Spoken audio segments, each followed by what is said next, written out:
Hi, this is Dennis with Second Chance Tackle, and we're back on the third of those classic reels that I was working on. We did the Fluger Rocket, and we did the South Bend one for Matt, and we've got one more here. This one is a A Coxe reel. It's probably the most misinterpreted when you read the side here, and certainly in eBay sales and that, it always seems to come up as jealousy or something, but it's actually A Coxe. And Coxe was a reel designer in California in the 1930s, and he sold the business to Bronson Reels, and Bronson Reels in Bronson, Michigan manufactured these reels in their factory for quite a few years in the 30s, 40s, 50s, and the last ones I think actually came out right in 1960. This reel happens to be the Model 625. You can read that on the reel seat here. And this is actually the longest running of their saltwater reels. It was introduced in 1940 and basically didn't change in design or mechanicals right through when it was finally discontinued in 1960. And like most of the older reels with companies that have gone out of business, the issue is always parts. So this one seems to be working fine. Sounds like there's a little grease kind of a thing going on there, so we'll clean this up and grease it. The risk here always is that the drag washers are worn and you may not be able to replace them. I've had these apart before. I think some of the pen washers might be close if needed. Right now I'm noticing with the drag fully tightened down, it's holding. So maybe that won't be that much of an issue. All right, let's get started then. We'll show you what's on the inside of these. If you have one of these, we'll show you how to tune it up. And if you're thinking of acquiring one, well, it'll show you a little bit about how the reel is made. We've already talked a little bit about the history, and we'll kind of chat about that as we go along here. So I've loosened the nut here. We can take that off. You'll notice I'm wearing a protective glove on my hand. That's simply for the sake of keeping the junk and dirt and grease off of that to the best that I can. I'm using a little bit of steel wool here just to clean the grime on the handle. Seems to have accumulated over time. Yeah, so the last time this was sold, 1960, so go figure that out. The reel has a minimum age of 60 years old, this being 2020, and could be all the way up to 80 years old. I don't know the distinguishing changes that may have gone on in those 20 years, but I understand that it didn't change much. This was their most popular model. So in 1960, I was able to find a catalog reference. In 1960, this reel sold for $15.95. So there you go. That's an indication, and by 1960 standards, that just came out of the top of the oil spout. By 1960 standards, $15.95 was quite a bit of money. So we're walking off the star drag here. This shaft seems to be pretty greased up. That's why we're having a little bit of time. So I'm using the handle actually to walk the star drag back. Don't try to wrench things. Just kind of be patient, and you can generally get it to work. Sometimes it takes longer than others. Sometimes if you have a little bit more hand strength, you can do it too. And I think we're almost there now. Okay, so like that thing popping out there, one of the things you want to pay attention to as you're doing this is what is the sequence of the pieces that you're taking off, and what is the order that they go back in on. So how do you do that? You take pictures. I have a video running here that shows me the pictures. You may be able to find the schematic if you really get lost, but if you start by taking pictures at critical junctures, then you'll know when you go to reinstall how the pieces come back. So we've got a lot of dry grease on this. I'm trying to respect the age of it, so I'm using a 4.0 steel wool and a little bit of chrome polish just to loosen the stuff that's on there. And this is the part of the videos I call doing the dishes. We're just going to do a little bit of cleanup here just to make sure that we get rid of the dirt and grease and grime are the enemies of fishing reels. So even though this is external and it's for a large part just cosmetic, The more you can get out off of here, the better you are. And I'm just looking for a little scraper now. I'll use a utility knife. There just seems to be some really dried on grease there. Okay, so we've done a pretty good job of cleaning up the star adjuster. Underneath that we have a shim washer. Just get rid of the dirt on that.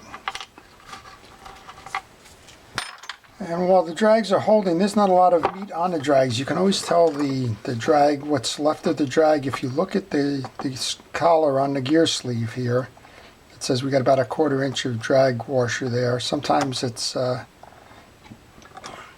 they're new, they'll be out further, but like not necessarily like that, but like that.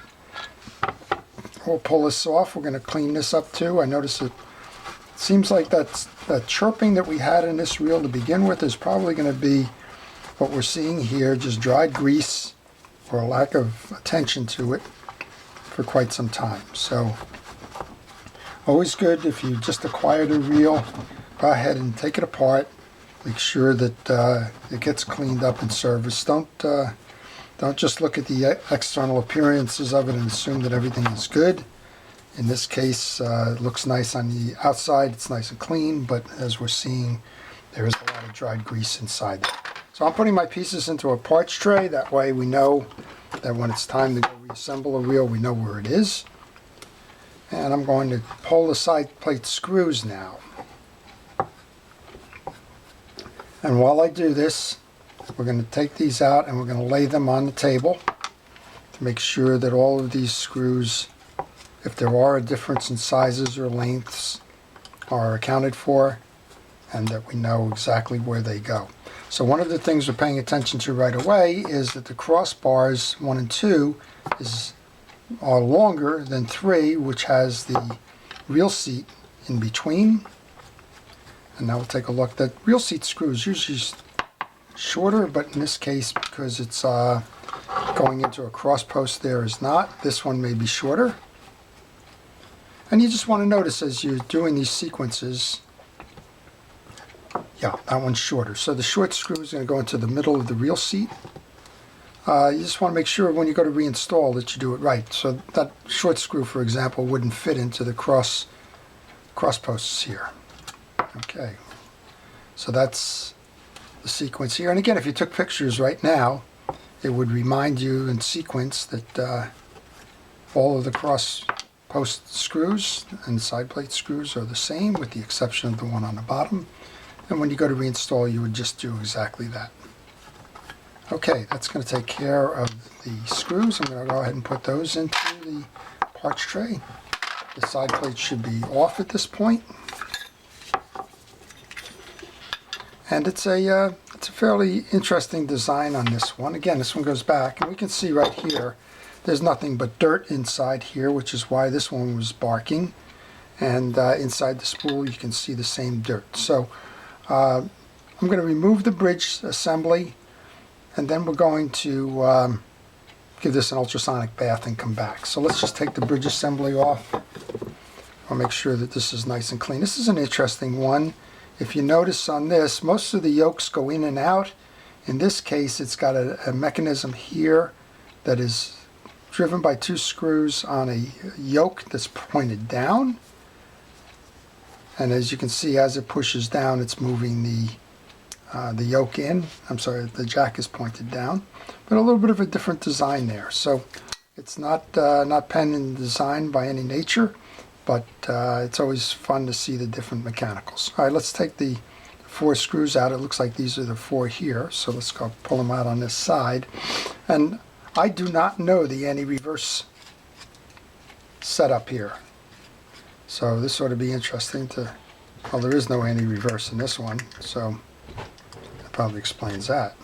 All right, we'll take the 4 bridge screws out. Again, you want to do the same thing. You want to make sure that they're all the same size. If they're not, you want to know where they came from.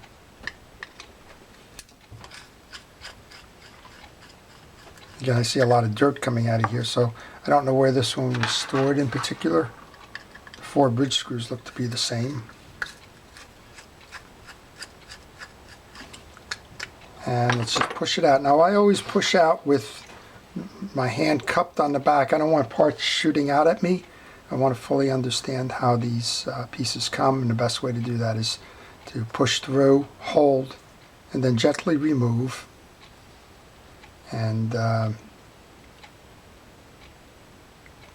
see what you can see. So here's the core side plate, which we'll clean up. This is a nice looking setup here. So we'll go ahead and take that apart. Here's your anti-reverse. I'm not quite sure why it's not working. We'll have to go try and figure that out. Looks like it's missed the, looks like a piece here belongs on this side to hold it back down. But let's go ahead and take off what we can take off, which is the drag stack.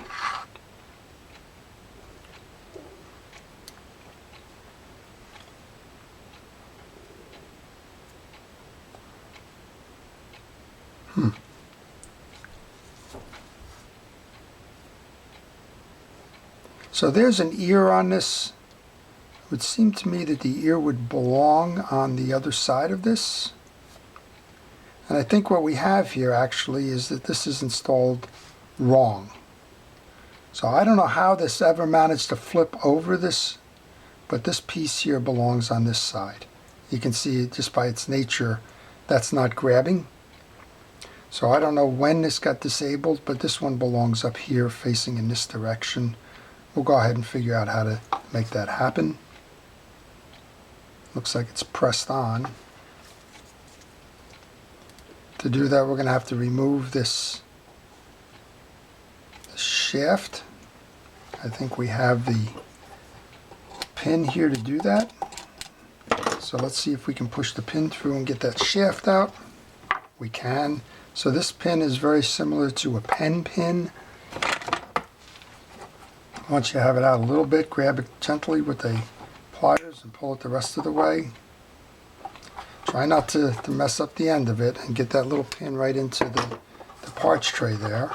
Okay, there you go. So what's going to happen here is we're going to push this up. That's where the hook is going to go now. And when we reinstall this, we will have the set. Okay, I'm going to pause the camera here. We're going to go put that into an ultrasonic bath. And then we're going to come back. I'm also going to check to see if the pen 155 washers, which is what this looks like, may fit, because these may or may not be reusable. Again, they're holding, but we'll see. All right, let's pause that and go do the cleanup, and then we'll come back. Okay, so the parts are back from the bath, and in the interim, I was able to remove the drag washers to check them. And one of the things you want to check with drag washers is, are they flexible? If they're not flexible, if they crack, they can't be used again. If they're flexible, then you'll be okay. Same thing with the metals. You want to check them to make sure that there's no scarring or dirt or grease or grime on those. And this is the sequence it was laid out in. So you have, I believe these are leather washers. You have the washer, metal washer, other washer, keyed washer with the 2 ears on it, third washer, cap washer. This is the main core that it sits in. I'm stumped, and I don't say that often. Usually I can figure out these bridge assemblies, but for the life of me, I can't figure out how the yoke comes off and how the jack comes off. We have these posts which are spring-loaded. These little clips do not appear to be movable.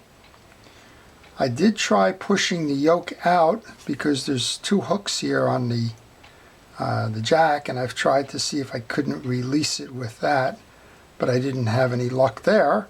So kind of stumped. If anybody knows how that piece of the assembly comes off, let me know. In the meantime, what I was able to do is clean it and lube it. That's the most important part, especially in a service. If there was a broken piece in here, I certainly would be racking my brain trying to figure out how to replace that. But if it was a broken piece, I probably wouldn't be in any danger. At any rate, it's all been cleaned. It's all been relubed while we were waiting for the other parts. So let's go put that back on. Let's fix that reverse dog. And we'll start by taking this, getting the pin and putting this back in the assembly. So one of the things I was checking while we were waiting for that ultrasonic cleaner was, do I have replacement washers that would be close if I needed them? And quite honestly, I found out that the drag washers for the Penn 155 Beachmaster is very close. The hole in the middle is a little bit wider, but the outside dimension or diameter is almost identical. And in a pinch, if you needed a washer, you could substitute that. But since these are seemingly okay, we're just going to leave it at that. Okay, I'm going to take that anti-reverse and put it in the proper position now, which is up.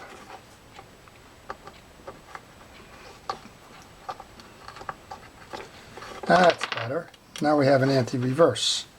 So before this was laying down for whatever reason, now we've got it properly there. I'm still going to question why that ever came out, but somebody may have tried to do a service on this reel. I imagine in 60 years somebody's done a service on this reel, and maybe they popped it off right there. Okay, main gear goes on. I'm going to put a little bit of lubrication on there. I did check all of these slots. I did clean the slots while we were away, but I didn't grease them. So let's go put some grease on that. And you don't have to get it in every tooth. When we spin this, it will spread itself around the way it should. All right, first of the washers. These are leather washers. They are flexible. We can put Cal's Universal Dry Grease on there just to keep them fresh and keep them flexible. Next up would be the first of the round washers. And this shaft is kind of an interesting shaft. It's a D-shaped shaft. Most of the time you'll see it kind of a oblong. This one just has one flat side, so make sure you find the flat side of the shaft when you're going to reinstall. We'll do that 2 more times here with the drag washers, just to keep them fresh. Second one in is always the eared washer in the set. Got to find the slots inside the main gear, so that's very much like a Penn design, which led me to think that maybe the Penn washers would be somewhat interchangeable. Last one. Got a little bit too much on that one, so use a paper towel, just get the excess off.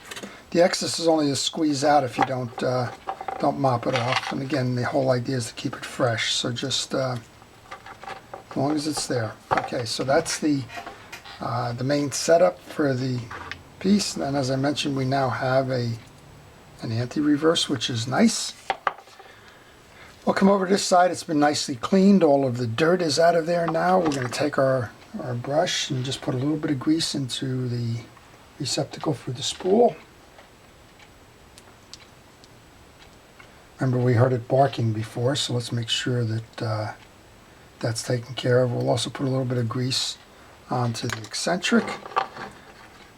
This seems to be simple enough in terms of just turning this, putting it in, and lining it up so that the stud from the eccentric for the free spool release works. Turn this around and take those 4 bridge screws. They were all the same, so it doesn't matter which order you put them in, just put them all in. What does matter to me is the tightening sequence. I like to go north, south, east, west, just to keep the tension even on that plate. And I don't like to tighten them all down until I have them all seated.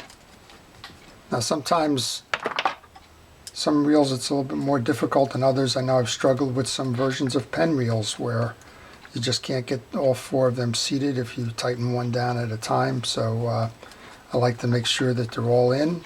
Now I can finish them off, and I'll do that in reverse order now in terms of making that final piece tight. Give it a turn, make sure it's working. Even better, it's got an anti-reverse. Okay, take the now that's a whole lot different than that dirty side that we had before. That ultrasonic cleaner does a pretty good job. I'm happy with the purchase. I think we talked about it in one of the earlier videos. Ran about $60 on Amazon. It's just one of these generic brands from China, but I don't use it a lot. But in something like that, where it was obvious that a lot of dirt had gotten into the reel, I like to take care of it and use that for that purpose. A little bit more on the back here. That clicker is beautiful. That clicker has hardly ever been used. Put the spool in then. And grab the top side of this then, put some grease onto the spool shaft. And take the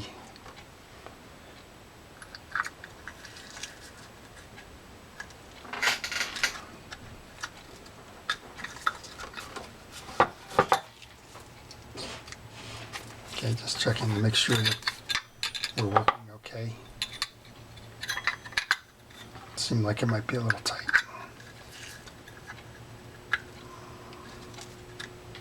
Alright, they were all long except for one. So let's start with the two long ones on the top. Again, kind of north, south, east, west thing. Let's go east and west and south here. Put one there, and then we'll put the short one in the reel seat below. That'll make sure that your tensions are equal.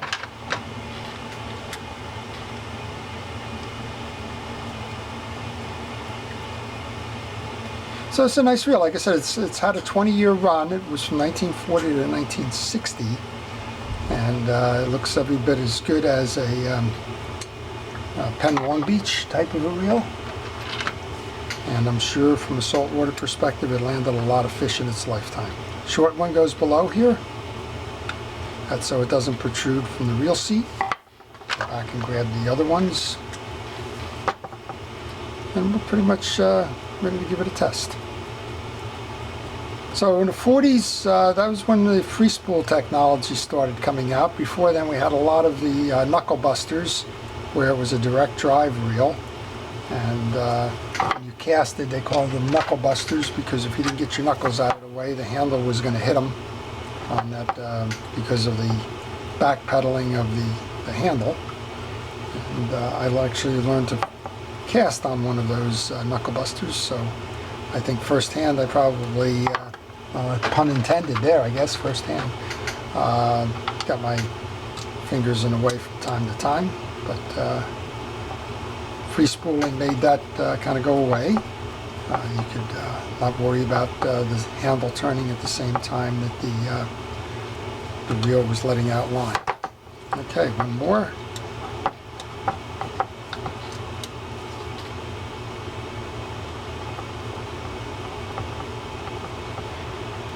And then we'll put a drop of oil into the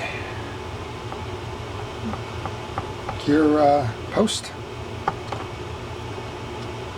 And put that little plunger back in. And that's the beauty of a parts tray. You can see what's missing, if you will. All right, a little drop in there. We did put the lubrication onto the outside of the shaft, but not the inside. And then this is what popped out earlier. We'll make sure that gets in there. I'm going to put the star adjuster on next.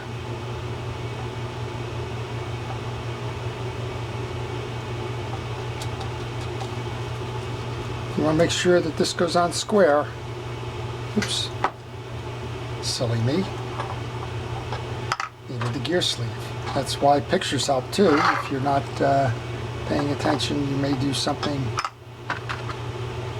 out of sequence there. That was on top of the gear sleeve. That's why pictures help. If you look in your parts tray and you say, my gosh, where did that come into play, or where did that come off the reel? Something like that will tell you. Alright, we've got that started. Let's go grab the handle then. Finish the task.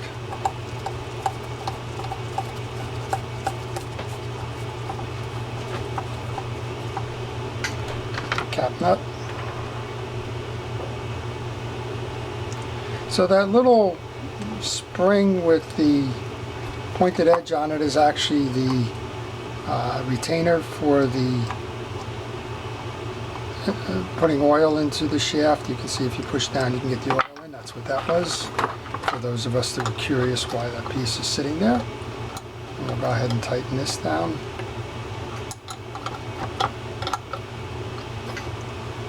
We're good. Give it a spin. A little bit extra play in that spool there. Oh, look at that reel, huh? Very nice. I notice a little knock here. Let's just go hit that with some. That handle is a little bit out of shape there, but no squeaks, no complaining going on here. Look at a nice turn on that spool now, as opposed to the one that was chirping before. We're all oiled up. Let's make sure that the drags are nice and tight and lubricated. So Matt, we're 3 for 3 on those reels you sent me. So I hope you enjoy these on the way back. Hope you put them out to fish, and if not, you have the stories to tell behind the origins of this one and the approximate age of it and so on. So with that, I hope you've enjoyed the video. If you did, please like it and subscribe. That's what keeps this channel going. So this is Dennis with Second Chance Tackle. Thank you for watching.